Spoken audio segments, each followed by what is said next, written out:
Bem, havia um significado espiritual muito grande quando Paulo ele escreveu as primeiras palavras dessa carta à igreja de Éfeso, dizendo que estava orando por ela. Nós sabemos que a palavra tem poder. Nós sabemos que jejuar tem poder. Mas sabemos também que a oração de um justo pode muito em seus efeitos. A nossa oração tem poder. E Paulo começa esse livro orando pelos Efésios. E por que ele ora? Porque os Efésios precisavam enxergar e ver aquilo que estava além da aparência das coisas. Um crente espiritual, ele não fica ligado somente na aparência física das coisas. Deus nos concedeu um discernimento. E é notório, às vezes uma pessoa ri ou fica calada, mas o Espírito Santo, ele nos dá discernimento sobre o coração dela, o que está por dentro. E às vezes o nosso coração não está bem. Ele precisa até de uma libertação. Crente não fica possesso. Porém, ele é atingido com todas as sortes de pensamentos que não nascem no coração de Deus. Às vezes, precisamos ser libertos por uma linha de pensamento que não sai da nossa mente. Achamos até que estamos certos em pensar assim. Mas em tudo nós precisamos fazer prova diante de Deus. Às vezes, pela aparência, você não gosta de alguém, você nem conhece a pessoa. Aí, como diz o Vinícius, o meu Espírito Santo não bateu com o Espírito Santo dele.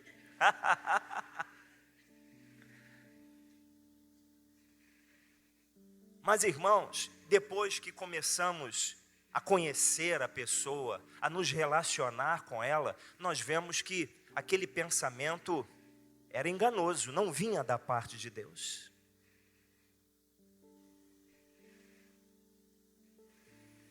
Então nós, como crentes, nós vivemos além de um mundo físico. E os Efésios também. Eles viviam debaixo de uma guerra, debaixo de uma batalha. Tanto é que o tema central do livro de Efésios fala da igreja nas regiões celestiais. Fisicamente, aparentemente, nós estamos aqui embaixo. Mas espiritualmente, o crente que prevalece no mundo espiritual, ele tem um posicionamento nas regiões celestiais em Cristo Jesus. E é um posicionamento que muitos desconhecem, ou até mesmo esquecem.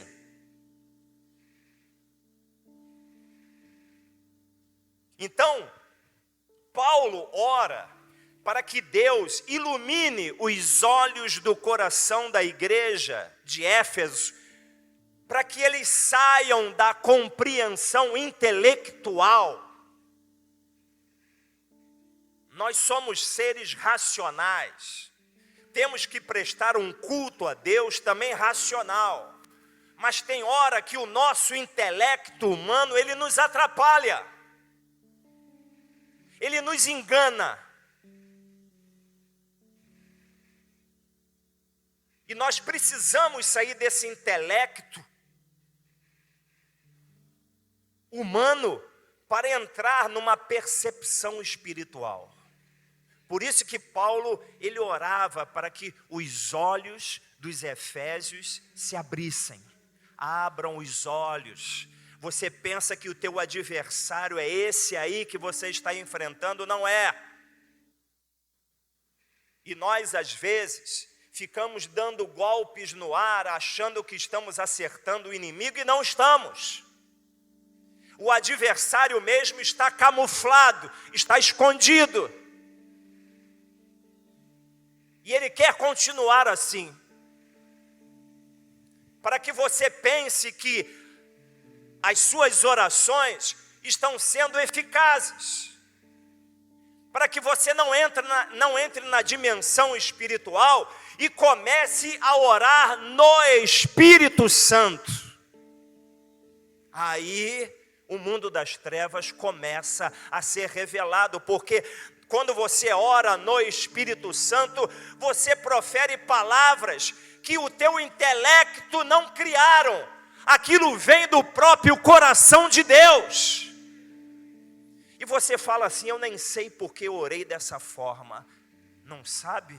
É porque o Espírito Santo usou a tua boca. O Espírito Santo, ele alimentou as tuas palavras. O Senhor botou a palavra dele na tua boca e você começou a profetizar e a proferir orações que você nem mesmo queria orar. Mas quando somos guiados pela aparência das coisas, as nossas orações, elas são equivocadas. Então, que os nossos olhos espirituais também se abram nessa manhã, para nós lutarmos de forma correta nas regiões celestiais. Eu também oro pelos meus olhos, eu oro pelos seus olhos, eu olho para os olhos do nosso coração, para que eles sejam iluminados pelo poder do Espírito Santo. Porém, havia um contexto mais profundo por trás da oração que Paulo fazia pela igreja de Éfeso. E esse contexto nós começamos a mergulhar, a entender o que estava acontecendo e por que Paulo começa escrevendo que ele estava orando por essa igreja. Mas esse contexto, ele não é revelado simplesmente aqui nesse livro, mas principalmente no livro de Apocalipse. A carta à igreja em Éfeso, que João também recebeu ordens da parte do Senhor Jesus Cristo para escrever também à igreja de Éfeso. Multimídia, não precisam abrir não. Apocalipse 2, verso 1, que fala da primeira igreja do Apocalipse, é essa igreja de Éfeso. Vamos ler juntos aí? Então diz assim: ao anjo da igreja em Éfeso escreva: essas coisas diz aquele que conserva na mão direita as 7 estrelas e que anda no meio dos 7 candelabros de ouro. Conheço as obras que você realiza, tanto o seu esforço como a sua perseverança. Sei que você não pode suportar os maus e que pôs à prova os que se declaram apóstolos e não são, e descobriu que são mentirosos. Você tem perseverança e suportou provas por causa do meu nome sem esmorecer. Tenho, porém, contra você o seguinte: você abandonou o seu primeiro amor.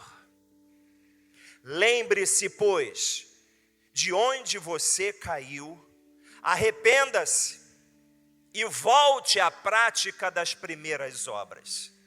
Se você não se arrepender, virei até você e tirarei o seu candelabro do seu lugar, do lugar dele.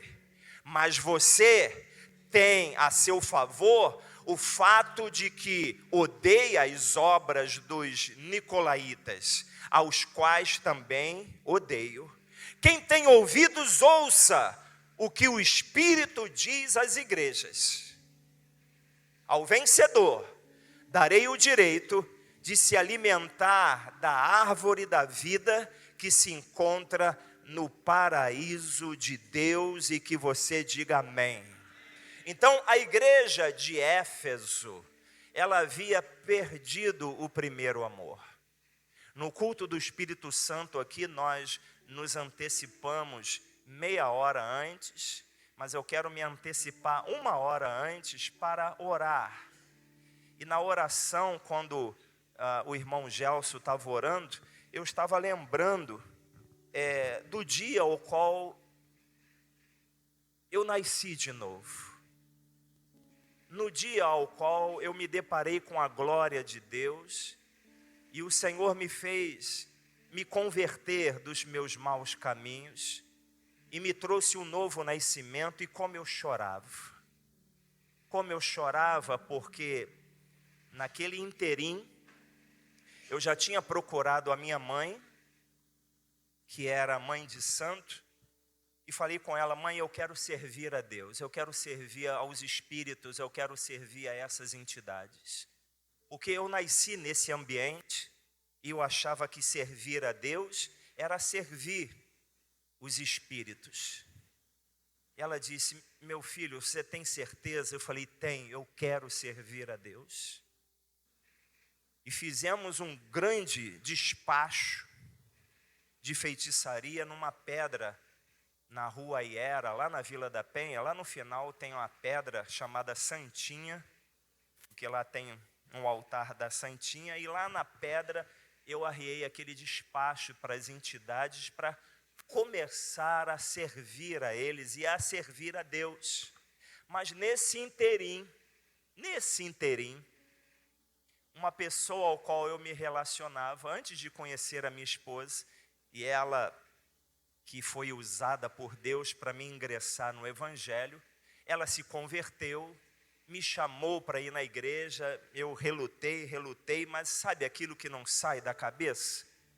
Não sai da cabeça, e para mim crente não prestava, para mim crente é tudo bitolado, e eu não sei como cheguei àquela conclusão, porque aquilo veio da parte de Deus. Eu falei com ela: olha, eu vou lá na tua igreja. Se Deus estiver lá naquele troço, Ele vai olhar para o meu coração. Por quê? O que eu coloquei? Eu sei que os crentes não deixam eu entrar de bermuda dentro da igreja. Então eu vou de bermuda e vou de camiseta, e eles não vão me deixar entrar. Eu vou mostrar para ela quem são eles. E fui, todo bobo, todo orgulhoso. Quando eu cheguei lá, irmãos, me trataram tão bem. Aquilo já me quebrou 50%. E eu já fiquei assim impactado, procurando o Deus dele. Não tem nenhum santo, eu pensando, né? Não tem nenhum santo aqui pendurado. Enfim, né? Porque você sabe que todo espírita é católico também, né? E eu ficava procurando o santo, aí daqui a pouco começou a palavra, como eu estou pregando aqui agora. Deus falou a si mesmo: você quer me servir? Você quer me servir mesmo? O pastor falava dessa forma: eu sou o Deus Todo-Poderoso. Irmãos, eu chorava. E eu chorava porque naquele lugar ao qual eu nunca imaginaria, Deus estava naquele lugar e Ele se revelou a mim. E a minha vida a partir daquele dia nunca mais foi a mesma. E não foi a mesma, e ali eu recebi o primeiro amor. Porque, irmãos, perder o primeiro amor é mais do que um desânimo e fraqueza. É perder o interesse pela presença de Deus. A igreja de Éfeso cansou e parou de lutar. Vejam, o livro de Efésios, né? Ele fala de um posicionamento da igreja nas regiões celestiais. E por quê?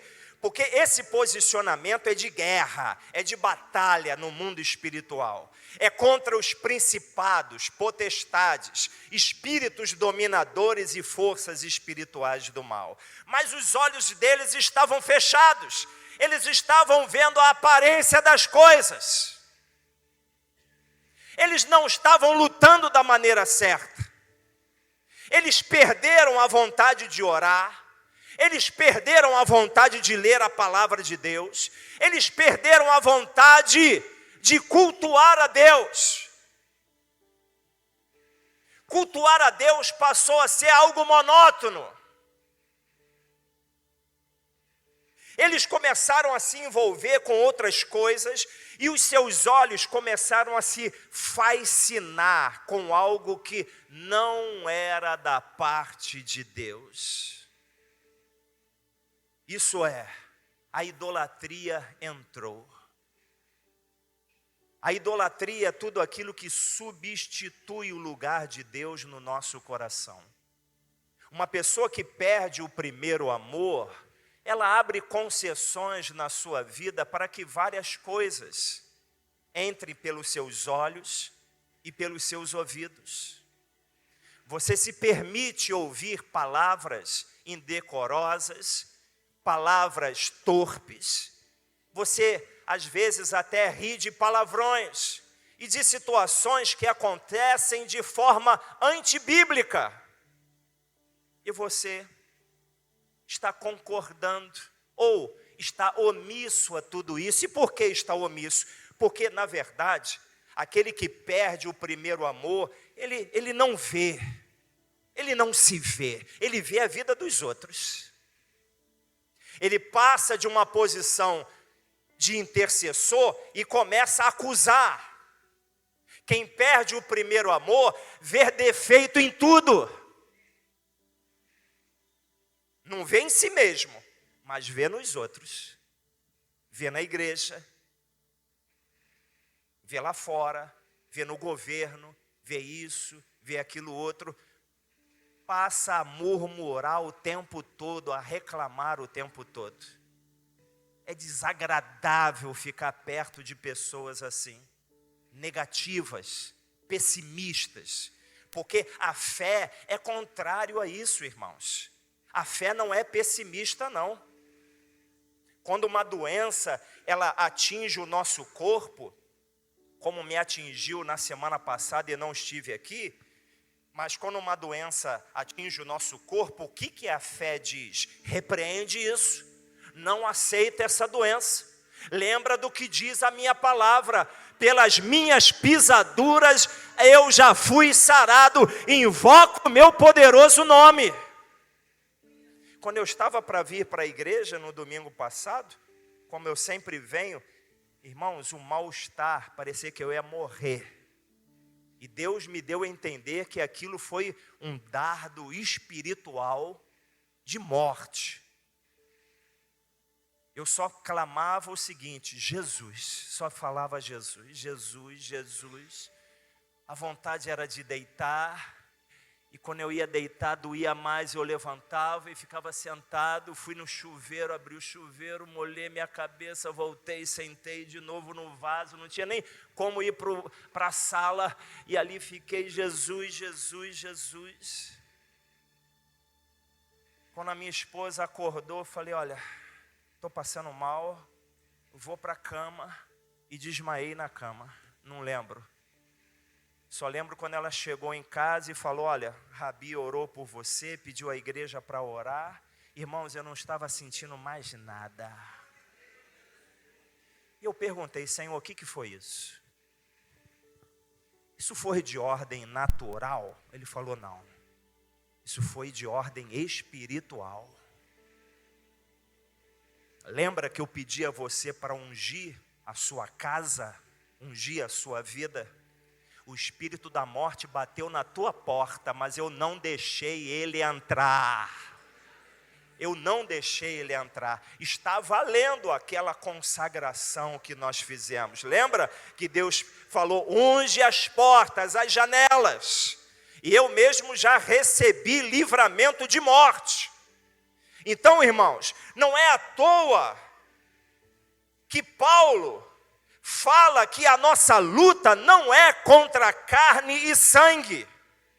E ele encoraja a igreja de Éfeso a vestir toda a armadura de Deus para poder resistir a todo dia mal e permanecer inabalável. Inabalável. Para gerar essa palavra, irmão, já começou na sexta-feira uma batalha muito grande. Eu já comecei a ficar tentado a falar, Senhor, e orei, né? Falei, Senhor, nós tivemos uma reunião de oração essa semana, uma palavra maravilhosa em Lamentações de Jeremias, eu posso pregar essa palavra? Ele falou, não. Senhor, é Efésios? Sim, é Efésios. Aí eu levantei, andei pela casa, falei, Senhor, não estou entendendo o que o Senhor quer falar, me ajuda, Senhor, eu não sei o que eu vou falar para a igreja. As pessoas vão na igreja, elas vão ouvir o quê?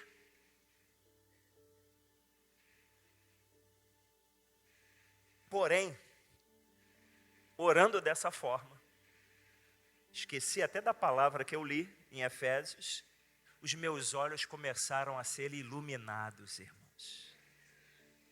O Senhor começou a abrir os meus olhos.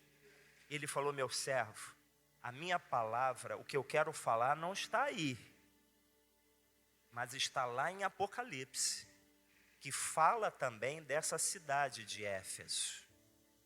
Porque eles perderam o primeiro amor. E o verso de número 5, coloca aí em Apocalipse 2:5, multimídia. Ele revela 3 passos para voltar ao primeiro amor. 3 passos básicos. 2:5, já colocou? Sim. Olha lá. 2:5, isso. Lembre-se, pois, de onde você caiu, arrependa-se e volte à prática das primeiras obras. Esses 3 passos para voltar ao primeiro amor é que nós precisamos lembrar hoje, na oração aqui, antes do culto do Espírito Santo. Orando e só em lembrar do dia da minha conversão, no dia que o Senhor transformou a minha vida, já me veio uma presença de Deus muito grande.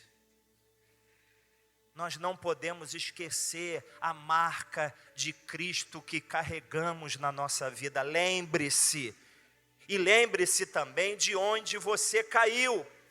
Por que eu perdi o primeiro amor? Talvez você esteja abrindo, como falamos, concessões.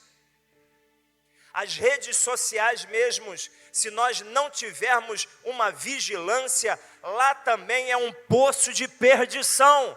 E tem coisas lá que não edificam. E o inimigo usa isso. Quando não usa a internet, usa os nossos olhos. Usa os nossos pensamentos. Essa semana mesmo estava vindo no carro, orando, buscando a Deus. Daqui a pouco, entra um pensamento pecaminoso na minha mente. Eu falei, Senhor, tenha misericórdia, eu não quero pensar nisso. E aquilo fica lá, fixamente, me fazendo pensar em algo que não agrada a Deus. Lembre-se de onde você caiu, confessa. Se arrependa, como diz aqui em Apocalipse, pode deixar o versículo aí projetado, arrependa-se, volte à prática das primeiras obras.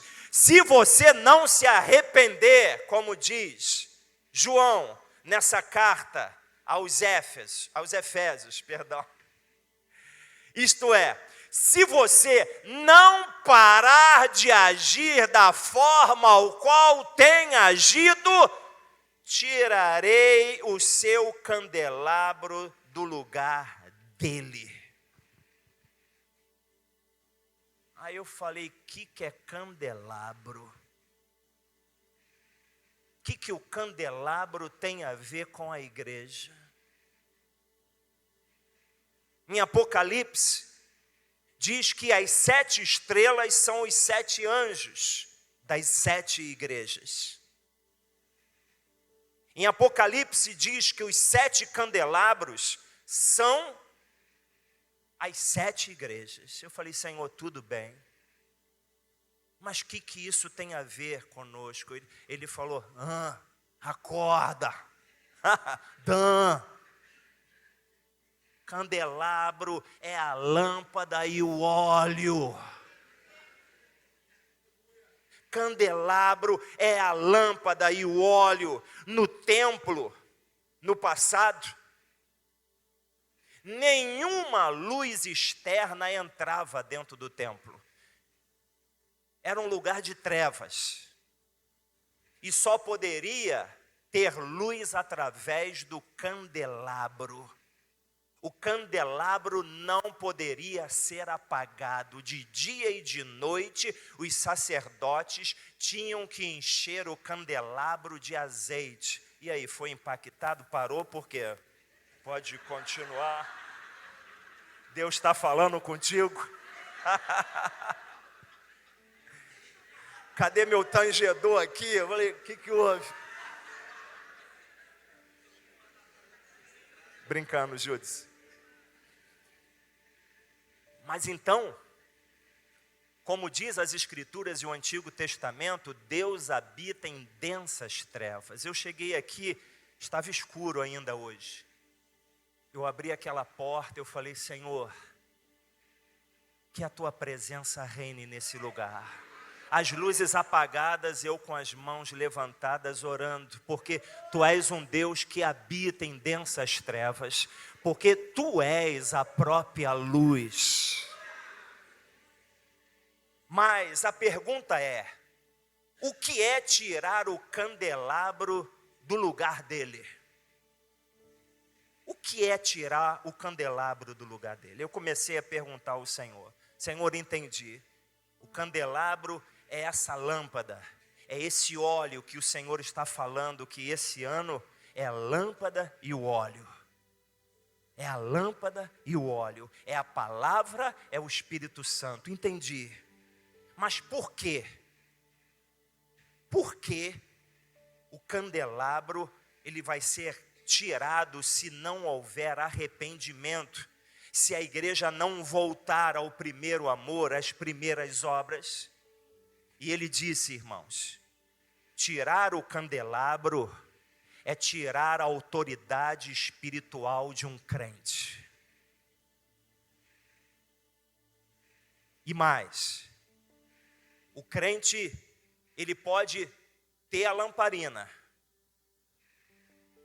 O crente pode ter a lâmpada, mas não tem um óleo. O que isso significa? Ter somente a palavra e não ter o Espírito Santo. Você se torna uma pessoa legalista. Você se torna uma pessoa onde Paulo diz que a letra, o que ela faz? Ela mata, mas o Espírito vivifica. Isso é, você pode ser apegado à palavra, mas quando o candelabro é retirado, você perde a autoridade espiritual, porque a graça do Espírito Santo, ela se afasta. Então não adianta somente ficar estudando a Bíblia, não. Tem que ter o Espírito Santo. Tem que ter a lâmpada e o óleo. Não pode ter óleo se não tiver a lâmpada. E não pode ter a lâmpada se não tiver o óleo. O que é tirar o candelabro do lugar dele? É retirar toda a influência que Deus usa na nossa vida. Você sabe que você, por ser um crente em Jesus Cristo, as pessoas reparam você. Você nem sabe, mas você é observado. As pessoas observam a forma como você pensa, as pessoas observam a forma como você fala, as pessoas observam a forma como você anda. E não é só dentro da igreja, não, é lá fora. O crente que tem um candelabro tirado do lugar, o que acontece? O Espírito Santo, por mais que ele continue sendo crente, por mais que ele leia a palavra, por mais que ele estude a palavra de Deus, e seja um conhecedor das Escrituras, quando o candelabro é retirado, ele perde toda a sua influência, ele se torna um sal insípido, um sal sem gosto, que só serve para ser pisoteado no chão. Porque o Espírito Santo não se move mais através dele, porque é o Espírito Santo que convence do pecado. A gente pode ler a palavra, mas quem convence não é a palavra, é o Espírito Santo. Eu estou pregando aqui, pregar não convence ninguém, mas o Espírito Santo, se ele estiver nessas palavras que eu estou pregando, ele está levando você a vários lugares. Como o Judson aqui, eu brinquei com ele, ele parou, ele ficou pensativo assim, né? Deus está falando com ele, alguma coisa aí, irmão. E fala mesmo, porque a igreja que tem o seu candelabro de pé, irmãos, ela tem o poder do Espírito Santo. Mas a igreja ao qual o candelabro é retirado, ela passa a agir na força e na violência, e não no Espírito. Pastor, não vou no retiro. Eu gostaria que todos fossem. Mas você tem o direito de não ir. É uma escolha sua. Vou sentir a saudade. Gosto de ficar perto dos irmãos, de conversar com os irmãos.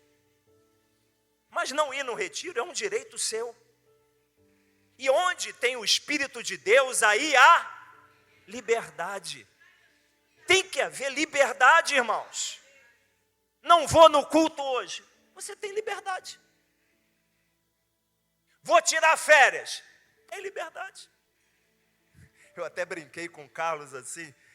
Eu chamei ele para pregar domingo passado, desde dezembro.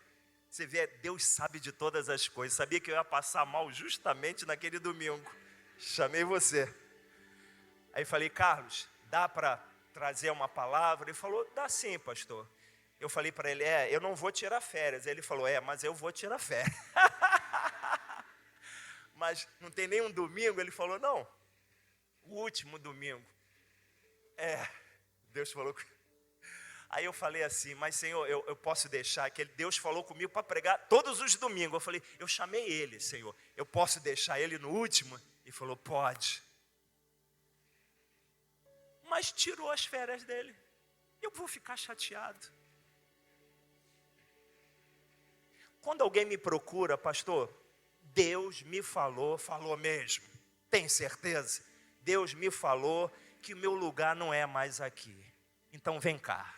Eu quero abençoar você. Você vai sair pela porta da frente da igreja. Eu te abençoo em nome de Jesus.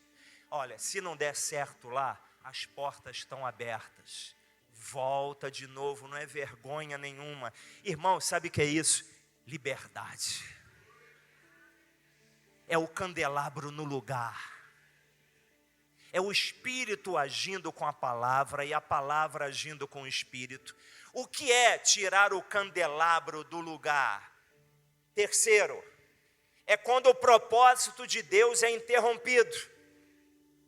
O que eu quero falar a respeito disso? É que às vezes a estrutura fica de pé, as atividades religiosas continuam se manifestando, mas a vida desaparece. Deus livre a nossa igreja de se tornar um museu, de se tornar somente uma lembrança do passado. Deus livre a nossa igreja de entrarmos desse lugar e não termos mais o fluir do Espírito Santo no nosso meio, trabalhando e se manifestando. Porque é isso que acontece com uma igreja, quando o candelabro é retirado, o Espírito Santo desaparece e as obras mortas começam a se manifestar. A estrutura, isso é, as atividades religiosas, elas ficam como para que o nome do homem seja glorificado e não o nome de Deus. Olha aí o que eu estou fazendo. Olha aí, né? Se eu parar, ninguém faz mais nada. E é a falência da igreja, é isso que o inimigo quer. Esse era o perigo da igreja de Éfeso. O candelabro é chamado no hebraico de menorá. E vem do verbo flamejar, olha aí, fogo, flamejar. Não é Flamengo não, tá, irmão? Flamengo é fogo estranho. O fogo de Deus é totalmente diferente. Isso é, onde onde aquece a nossa comunhão com Deus e a nossa comunhão uns com os outros. Oh, quão bom e suave é que os irmãos vivam em união. É como óleo. Quem é o óleo? Quem é? Quem é o óleo? É o Espírito. Quando os irmãos vivem em união, não somente com Deus, mas uns com os outros, o Espírito Santo tem liberdade para agir. Ele cura os enfermos, Ele liberta os cativos, Ele salva os perdidos, Ele cura o canceroso. E o milagre começa a acontecer, porque Ele tem liberdade. A lâmpada e o óleo, a palavra e o Espírito representam vida, luz que prevalece contra as trevas.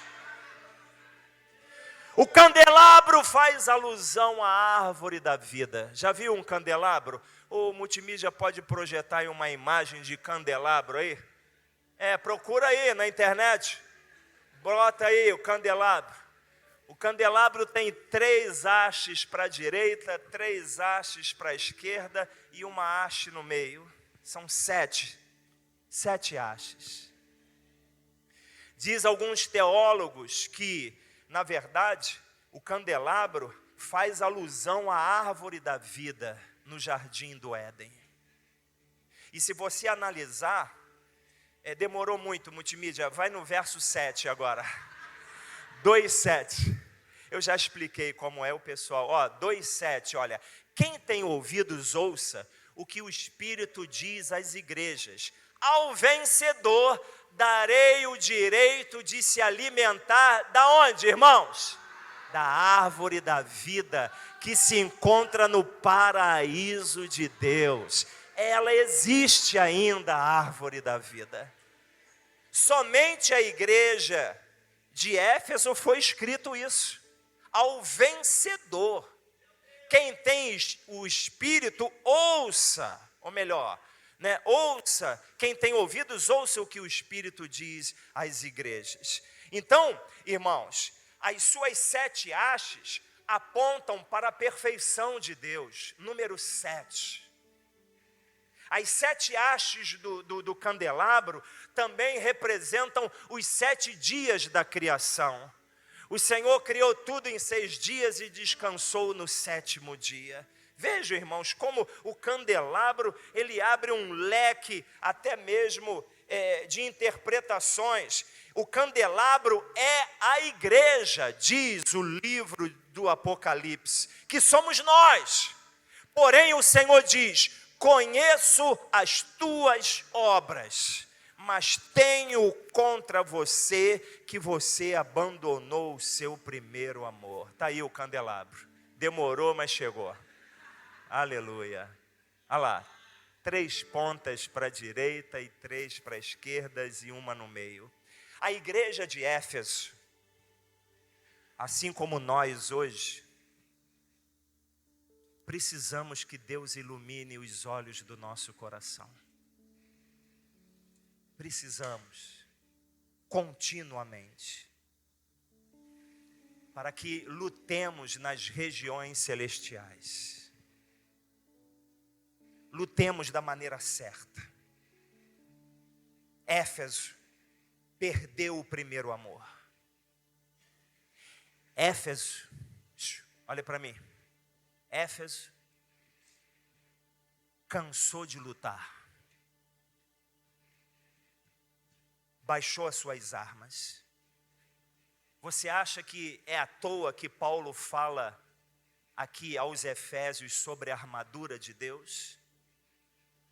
Não é à toa. Eles cansaram de lutar. Estavam lutando até da maneira errada. Éfeso perdeu o primeiro amor porque eles perderam a prática da oração. Eles não oravam mais no Espírito. Vejam, irmãos, a oração, quando ela não é feita no Espírito, ela não faz nem fi e nem fó. Não traz mudança nenhuma no mundo espiritual. Você vê que não é só orar. Tem que orar no Espírito. Teve certa vez, eu estou lembrando agora, o Bruno vai lembrar.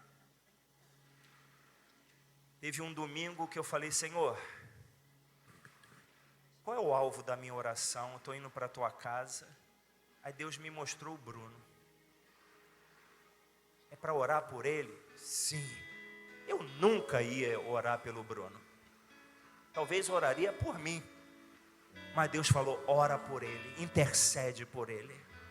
Às vezes uma simples pergunta, Deus te revela alvos de oração que você nem imagina. Mas é isso que vai surtir efeito, porque a bênção vai passar por você, vai abençoar você primeiro e depois abençoar o alvo da tua oração. Procurei ele no final, Bruno, o que está vendo? Deus me mostrou você. Pastor, preciso de oração mesmo, ore por mim. Olha aí, eu não sabia, mas Deus sabe. Deus sabe. Éfeso perdeu a alegria da salvação. Perdeu o interesse pela presença de Deus. Se fascinou com coisas que não era mais o Senhor. Se entregou à idolatria, não uma imagem, não a deusa Diana. Não entro nesse templo da deusa Diana, não precisa nem entrar no centro espírita. Não precisa nem entrar na mesquita. É só você substituir a presença de Deus por algo que você está colocando em primeiro lugar na sua vida. Isso já é idolatria. Hoje é uma manhã de voltar ao primeiro amor. Hoje é uma manhã de voltar às práticas das primeiras obras. De rasgar o nosso coração, de quebrantar o nosso coração por dentro. Não se importa com o que vão pensar de você, se estão olhando você, se você vier aqui na frente se humilhar. Não se importe com as pessoas, é você com Deus. E aqueles que se humilham perante a poderosa mão de Deus, Ele exalta. O interesse de Deus é exaltar você, para que quando as pessoas olhem para você, o que foi isso que aconteceu na vida dele? Foi Deus. Deus é que agiu na vida dele e o nome do Senhor é glorificado. E quando você passa na rua, falam assim, lá vai ela que foi abençoada por Deus. Lá vai ele que foi curado por Deus. Lá vai aquele endemoniado, mas agora ele é cheio do Espírito Santo. Olha que coisa maravilhosa. Então, olha, vamos pedir a ajuda do Senhor, todos de pé. Todos de pé. Sabemos que vivemos dias tenebrosos. Não vou pedir ninguém que venha aqui na frente, mas nós vamos louvar. Apague a luz aqui do altar. A mão no coração agora, Deus. Nós oramos. Nós invocamos a Tua presença, Espírito Santo. Porque nós sabemos, ó Deus, que a igreja imprudente é aquela que carrega a lâmpada, mas ela não tem o óleo, Senhor. Ela não tem mais a comunhão do Espírito Santo. Porque o candelabro, ele foi retirado, Senhor, do lugar. Mas, Senhor, ó Deus, nós nos arrependemos. No pó e na cinza, Senhor, nós nos arrependemos, porque diz João em Apocalipse: se você não se arrepender, virei até você e tirarei o seu candelabro do lugar dele. Ah, Senhor, traz de volta esse candelabro, Senhor. Traz de volta, Senhor, a lâmpada e o óleo, Senhor. Traz de volta, Senhor, a Tua gloriosa presença, Senhor. Ah, Senhor, não conseguimos viver sem a Tua presença, Senhor. Então, Senhor, eu quero profetizar nessa manhã, Senhor, porque eu creio que o Espírito Santo está nesse lugar. Senhor, aquele que está sendo acometido por alguma enfermidade. Olha aí, enfermidade, você está aí para a glória de Deus. Hoje eu te ordeno, pega tudo que é teu e sai dessa vida agora. Nós profetizamos a manifestação da cura do nosso Deus. Nós agora declaramos entidade maligna, você que anda camuflada, escondida, você hoje foi denunciada. Em nome de Jesus, sai da nossa casa, sai da nossa vida. Se tem alguém aqui possesso, Senhor, que esse demônio saia agora. Em nome de Jesus, que haja uma libertação, Senhor. E salva, Senhor. Salva os perdidos. Salva, Senhor, aquele que se afastou dos teus caminhos. Salva aquele que está sem forças, ó Deus, cansado, sobrecarregado. Mas, Senhor, que o milagre aconteça, Senhor, em o nome de Jesus. Vamos aplaudir a Ele. Hoje o candelabro volta para o lugar. Hoje o candelabro volta para o lugar. É a lâmpada e o óleo.